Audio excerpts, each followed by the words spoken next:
So today I'm going to be talking about 3 different Web 2.0 tools that are very useful within classroom settings.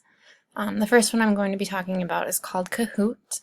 Kahoot is a really great resource for teachers and students for different types of games. They're pretty much like trivial games, quizzes, stuff like that. What's great is it is free. You do just need to make an account, so I'm just going to go ahead and sign in to my account.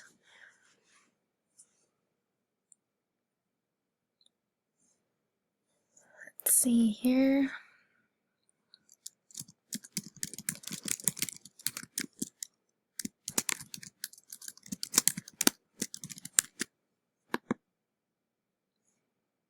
So once you sign in, you can search Kahoots, you can create your own Kahoot. So I am just going to go and find a Kahoot just to show you.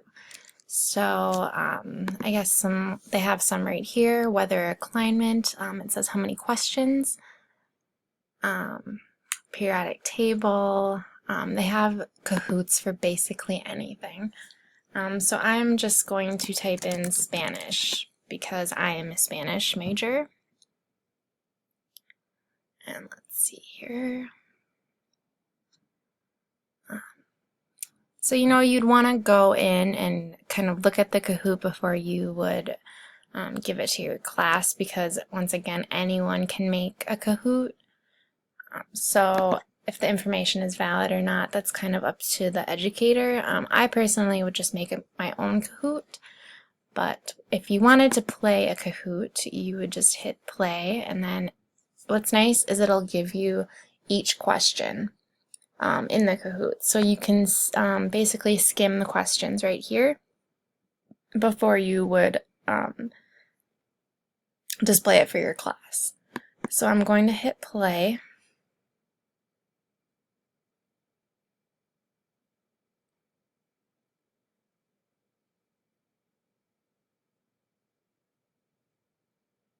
Internet's just being a little bit slow here.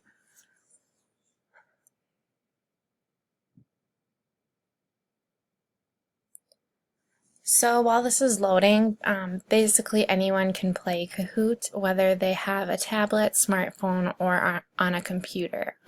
It is nice too, because if you are teaching older students, they may have their own smartphones, so you could allow them to bring out their smartphone during class in order to access or play the Kahoot.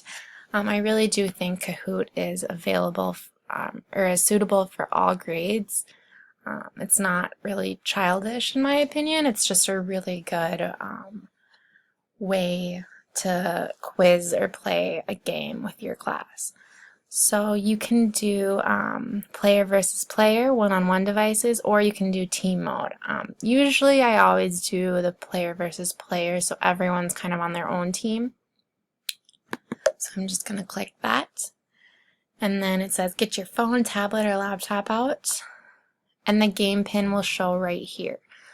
So I'm going to go, and then you want to tell your students to go to kahoot.it, and that is how they would join the game.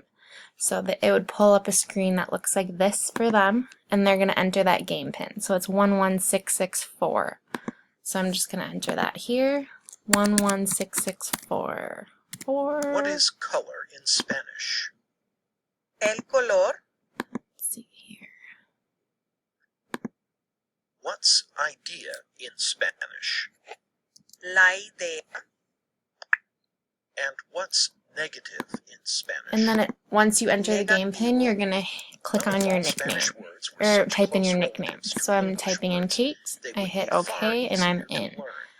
So it's going to ask if you see your username or nickname on the screen, and it's kind of blocking it right here, but I can see that I am on the main screen, so I'm all in. And then once you hit start, it's going to say El Diccionario, ape in English.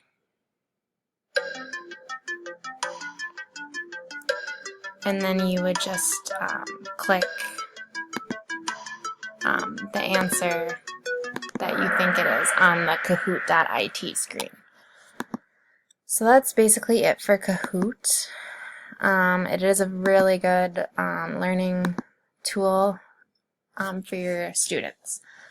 Another website that I found that would be extremely useful within my classroom would be TeacherTube. It's basically like a YouTube, but everything educational. So you can, if you're doing a lesson plan and you're looking for a video or a photo to include into your presentation, this is a really great resource to find those videos and photos to add to your presentations. So search for your topic. I'm just going to type in beginning Spanish.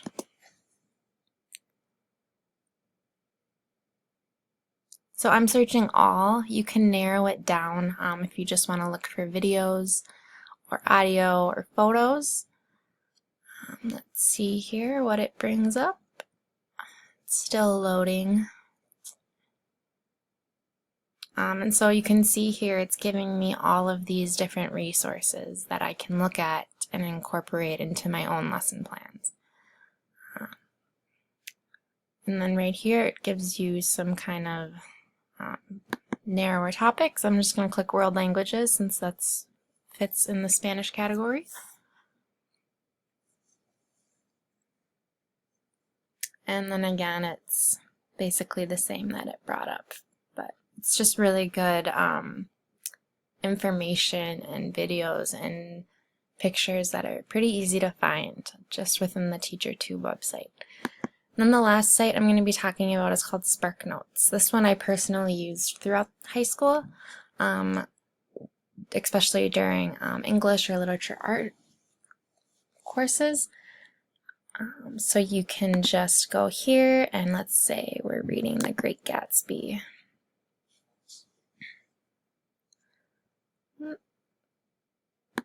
You can search to here any book or Shakespeare. SparkNotes doesn't have every single novel, but they do have quite a bit. And so right here I can see I'm looking at The Great Gatsby by F. Scott Fitzgerald. And you can look at character analysis, themes and symbols. The chapter summaries were really helpful for me in high school because it was way easier to look at a chapter summary on SparkNotes than to go back and actually reread the whole chapter. Quizzes and how to cite too. I think this is a really great tool for anyone that's taking an English or literature arts course. It just has a bunch of different books, has all the Shakespeare videos and Spark tests too, which are really cool. It's a way to test yourself before actually taking the exam in your course to make sure that you know all about the book or novel that you are learning about. So those are the three Web 2.0 tools that I looked at, and I think that they are very useful for most classroom settings. SparkNotes might not be so useful for like math or science courses. Obviously, it's more of an English literature geared website. But other than that, I think Kahoot and TeacherTube would really be suitable for any course that's being taught. And Kahoot and TeacherTube would be extremely useful. Once again, in any course, Kahoot would be useful for teachers and students. TeacherTube is mainly just for educators, and SparkNotes, once again, would be really useful for teachers and students as well.